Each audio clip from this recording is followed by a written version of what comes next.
saudara-saudara yang Tuhan Yesus kasih, puji Tuhan bertemu kembali dengan saya dalam khotbah online GBC Anugerah Bermazmur Minggu 29 Agustus 2021. Mari kita bersama-sama berdoa, minta hikmat, minta pencerahan dari Tuhan.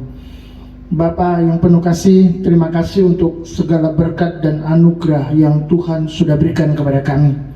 Hari ini Tuhan, kami mau belajar kembali firman-Mu. Biarlah kiranya Tuhan sendiri yang akan mengisi apa yang masih kurang, apa yang kosong di dalam hati kami, sehingga kami boleh berjalan di dalam kepenuhan-Mu, kepenuhan akan firman-Mu.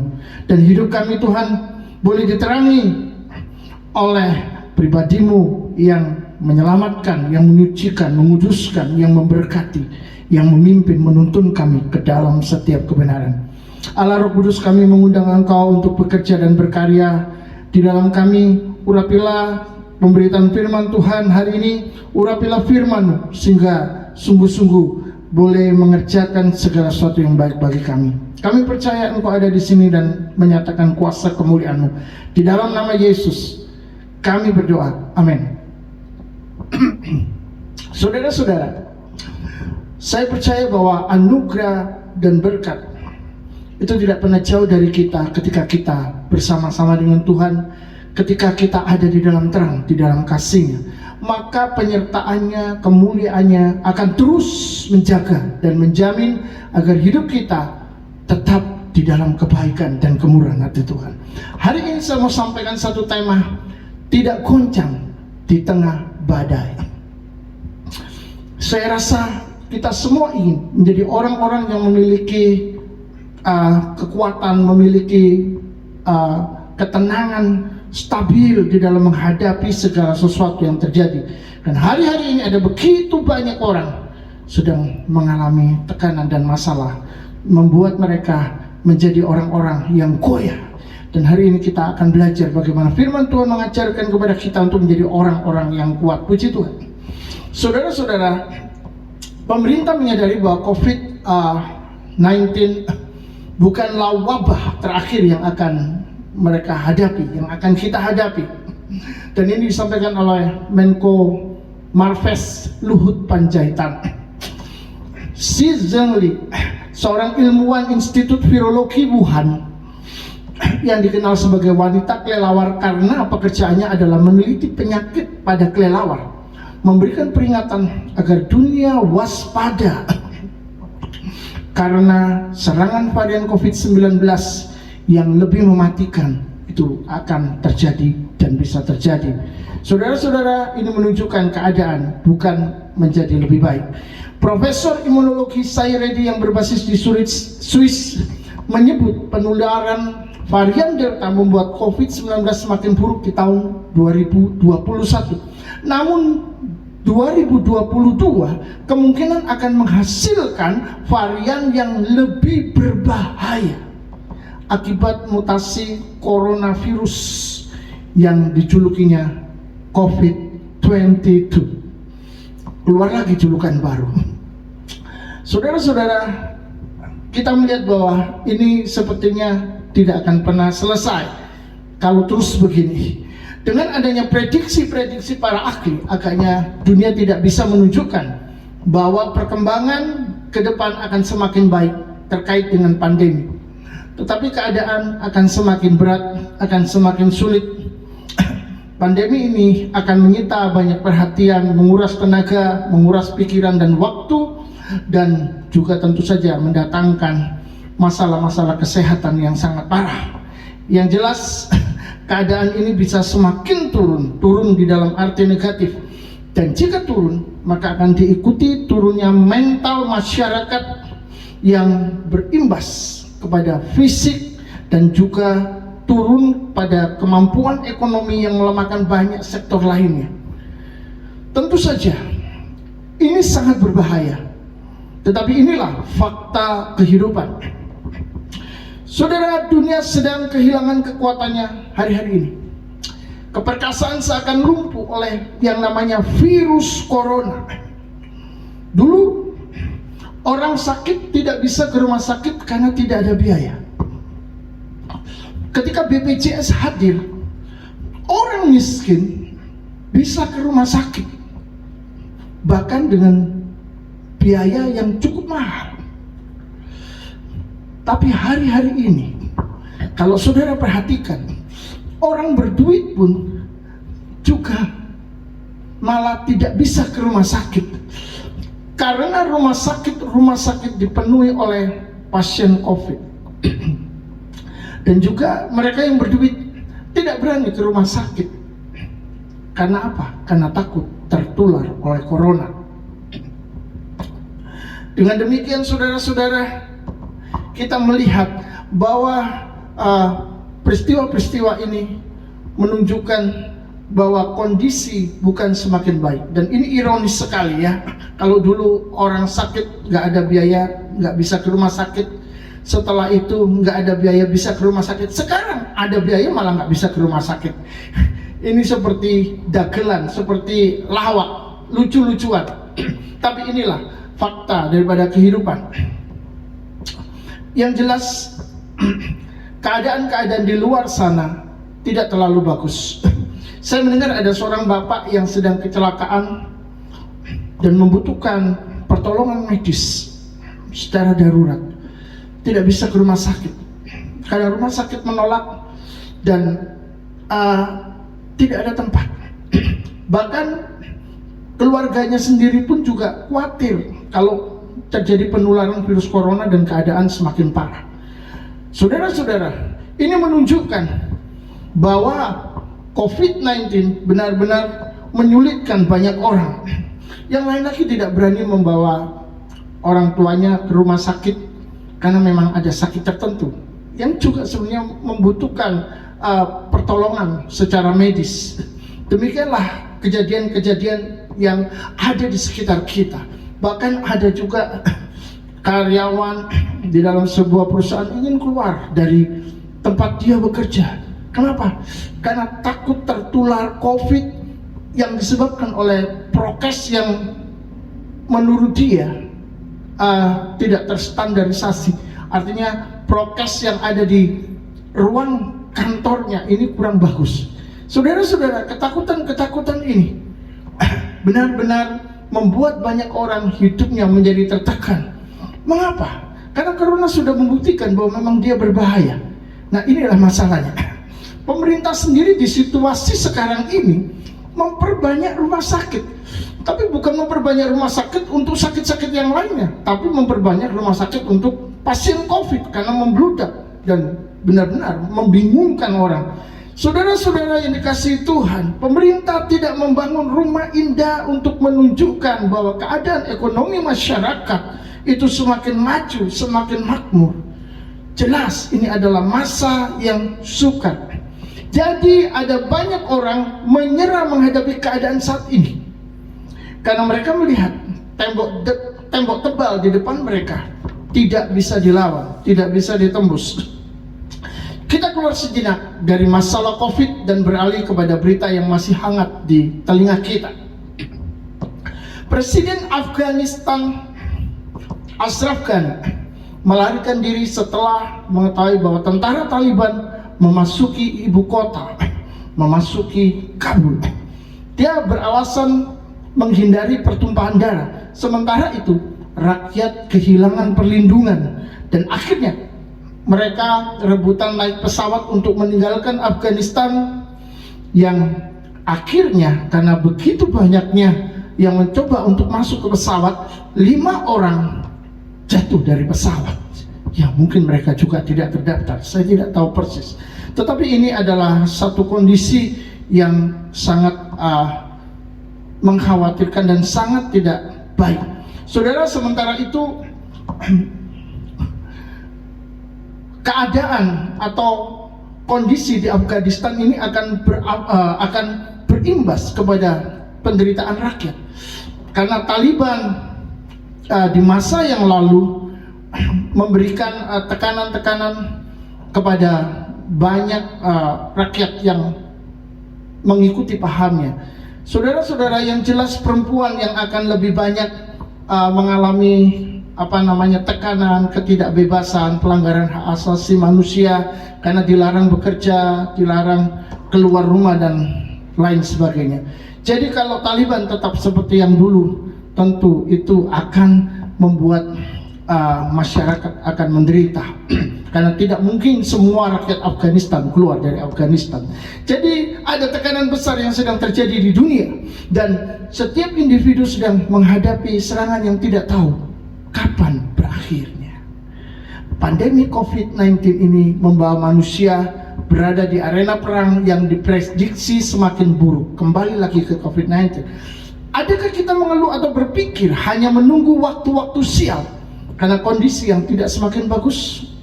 Saudara ada di posisi mana? Saudara bersikap seperti apa? Jika dalam sebuah atau suatu usaha kita sudah kehilangan daya untuk memperbaiki atau menambahkan sedikit hal agar menjadi lebih baik, maka sangat perlu kali ini untuk memperhatikan firman-Nya. Karena firman Tuhan adalah jawaban bagi kita. Firman Tuhan adalah dasar dan pedoman atas kehidupan kita menghadapi segala tantangan zaman, menghadapi masalah persoalan, menghadapi apapun juga yang bisa terjadi dalam hidup kita. Mari kita sama-sama membaca kitab Mazmur 125 ayat 1 sampai ke 2. Nyanyian Syarah. Orang-orang yang percaya kepada Tuhan adalah seperti gunung Sion yang tidak goyang, yang tetap untuk selama-lamanya. Yerusalem, gunung-gunung sekelilingnya, demikianlah Tuhan sekeliling umatnya dari sekarang sampai selama-lamanya.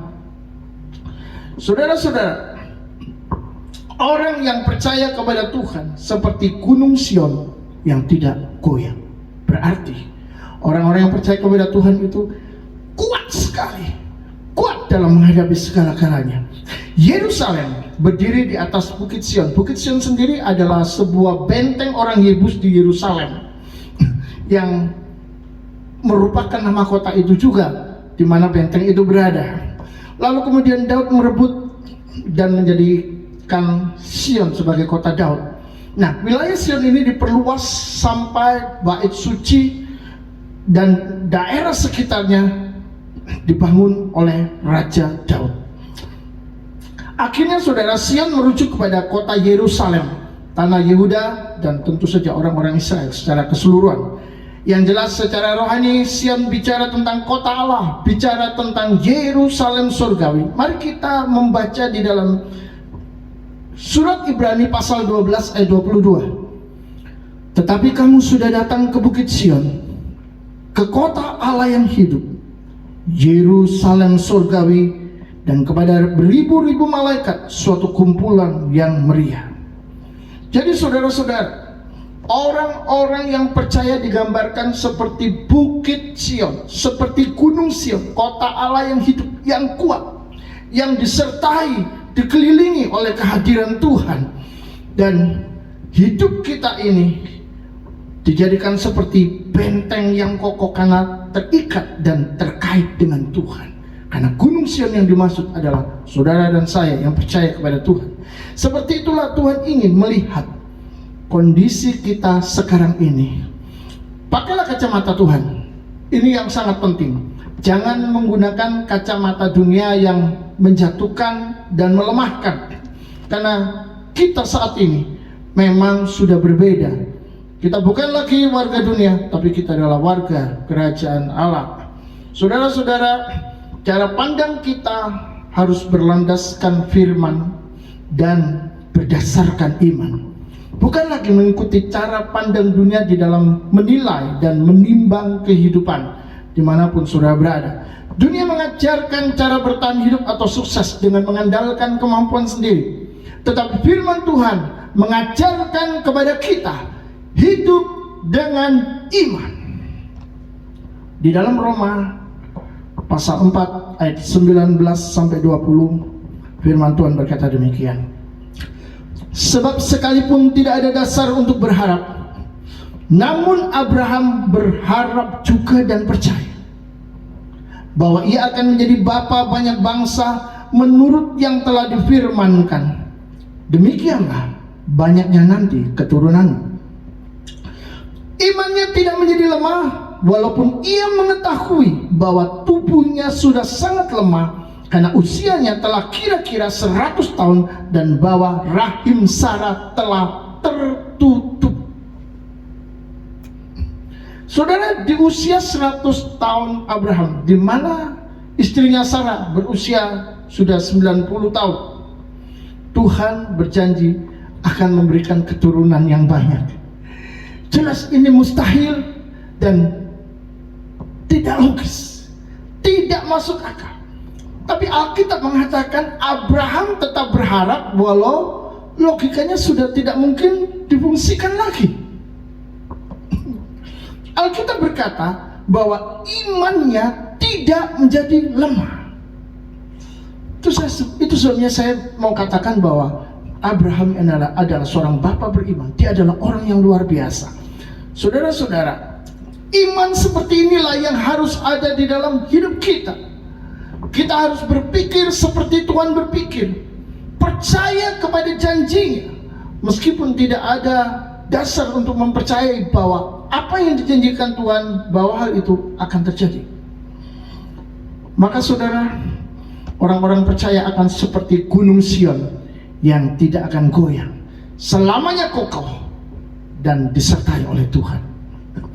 Dalam menghadapi badai hidup, situasi yang tidak menuntut, kita butuh kekuatan dan kepastian untuk tetap stabil dan tidak menjadi goyang. Karena kalau tidak ada kekuatan dan kepastian, kita akhirnya goyang juga. Apakah hal seperti ini masih bisa kita dapatkan di dalam situasi seperti yang sekarang ini? Di mana orang-orang yang saya kenal mengatakan mereka mengalami penurunan omset besar-besaran. Ada yang merasa sudah habis, sudah nggak ada apa-apa lagi, sudah tidak ada lagi yang bisa dikerjakan. Oh saudara, pengharapan rasanya putus asa di masa-masa pandemi seperti ini. Tetapi ketahuilah, kita bisa mendapatkan kepastian dan kekuatan untuk tetap stabil dan tidak menjadi goyah. Mengapa?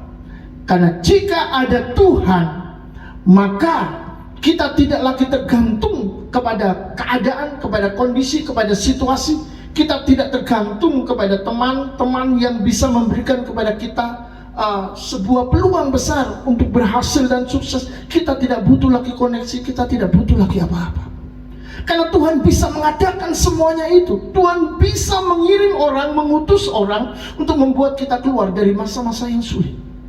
Itu sebabnya bergantung kepada Tuhan adalah jalan untuk membuat kita tetap eksis, membuat kita tetap kuat, membuat kita tetap teguh, membuat kita tetap bersukacita. Saudara-saudara yang dikasihi Tuhan, iman dan kepercayaan kita akan kemampuannya dalam menanggulangi masalah dan mengantisipasi segala sesuatu, itu yang bisa membuat kita tetap tegak, tak tercacat. Jadi teguhkanlah dirimu, karena ada Tuhan yang memberikan kekuatan dan jalan keluar di dalam segala sesuatu. Surat Roma 11 ayat 20 berkata, baiklah, mereka dipatahkan karena ketidakpercayaan mereka. Dipatahkan karena ketidakpercayaan mereka. Dan kamu tegak tercacat karena iman. Janganlah kamu sombong, tetap takutlah. Jika Israel dipatahkan karena penolakannya kepada Kristus, maka kita justru berdiri seperti gunung Sion karena iman, karena kepercayaan kita kepada Tuhan. Tapi kita harus tetap ingat bahwa Tuhan tidak pernah main-main dengan yang namanya iman. Tuhan tidak pernah main-main. Tuhan serius. Itu sebabnya kalau saudara punya iman saudara harus serius. Iman jangan dibuat guyonan, iman jangan dibuat mainan. Iman harus tegas, iman harus sungguh-sungguh, iman harus serius. Iman adalah hal serius yang harus diperjuangkan walaupun harus taruhan nyawa. Iman harus mendasari seluruh hidup kita di dalam segala keadaan, dalam situasi sulit, kacau, bahkan di dalam badai sekalipun. Karena iman adalah dasar dari segala sesuatu. Saudara-saudara, iman itu dasar untuk berharap dan tetap tegak berdiri. Karena iman bukanlah angan-angan, fantasi indah atau kepercayaan yang sementara. Iman adalah praktek nyata di dalam kehidupan sehari-hari.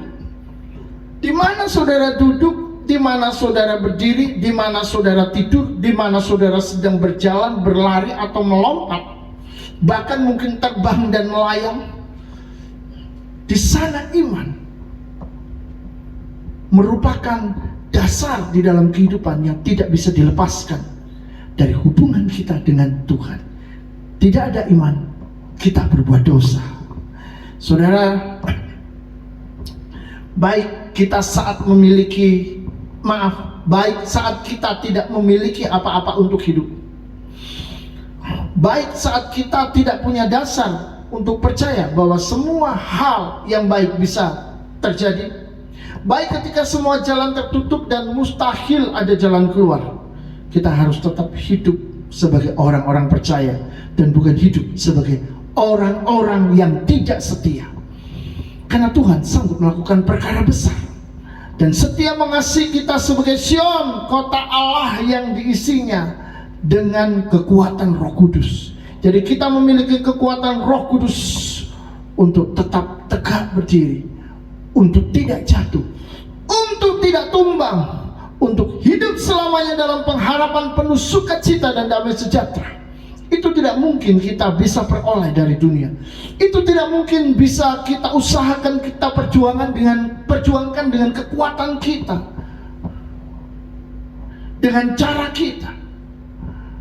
Itu semua terjadi jika Allah sendiri, Tuhan sendiri menyatakan kuasa rohnya di dalam kehidupan kita.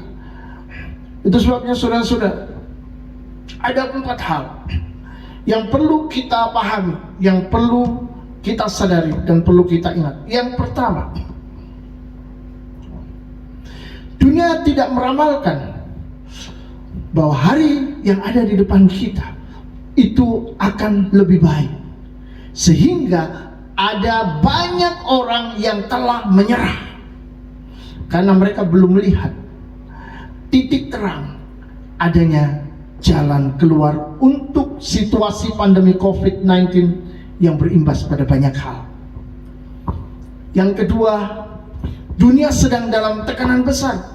Banyak orang kehilangan daya untuk keluar dari masalah, termasuk anak-anak Tuhan.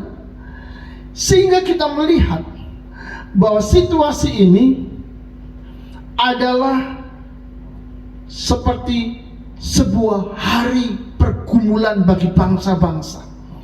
Karena yang mengalami ini bukan 1 atau 2 bangsa, tapi bangsa-bangsa seluruh dunia. Saudara-saudara, saat-saat ini banyak orang sedang mabuk, bukan karena anggur dan minuman. Sedang mabuk bukan karena keracunan atau obat, tapi mabuk karena telah kehilangan daya, kehilangan akal pikiran sehatnya, kehilangan kekuatannya, sehingga orang berjalan melayang-layang dan rasanya mau ambruk atau tiba-tiba ambruk begitu saja. Sekali lagi, ini adalah hari-hari pergumulan di mana banyak orang sedang menghadapi masa-masa yang berat. Yang ketiga, apapun situasinya, Tuhan tetap menggambarkan bahwa anak-anaknya adalah seperti Gunung Sion, benteng yang kuat dalam penyertaan Tuhan yang setia. Setidaknya itu merupakan ukuran yang Tuhan mau untuk kita pertahankan sampai Dia datang. Kuat seperti Gunung Sion, sehingga kita tetap kokoh, tidak tergoncangkan di tengah badai hidup. Tetap kokoh, tidak tergoncangkan di tengah badai hidup. Yang keempat, tetap berharap tanpa melihat situasi kondisi. Tetap percaya dan mempraktekkan iman di dalam kehidupan nyata. Tidak menjadi lemah dalam situasi minus. Tetap kuat dan setia seperti gunung Sion yang tidak ambruk dan hancur karena goncangan apapun. Saudara-saudara, mari kita semua bergandengan tangan berdoa, minta pertolongan Tuhan. Mari kita bergandengan tangan berdoa, saling menguatkan, saling mengisi, saling mengingatkan, saling membangun. Karena kita tidak hidup sendirian. Kita punya Tuhan yang berkuasa untuk membuat kita tetap berdiri dan tidak goncang di masa-masa yang penuh kesulitan, yang membuat kita tetap tegak di tengah badai yang menghancurkan. Karena kuasa Tuhan, karena kasih Tuhan menyertai kita sampai selama-lamanya. Puji Tuhan. Kiranya Tuhan memberkati dan membuat saudara tetap kuat di dalam menjalani kehidupan yang selanjutnya. Tuhan memberkati.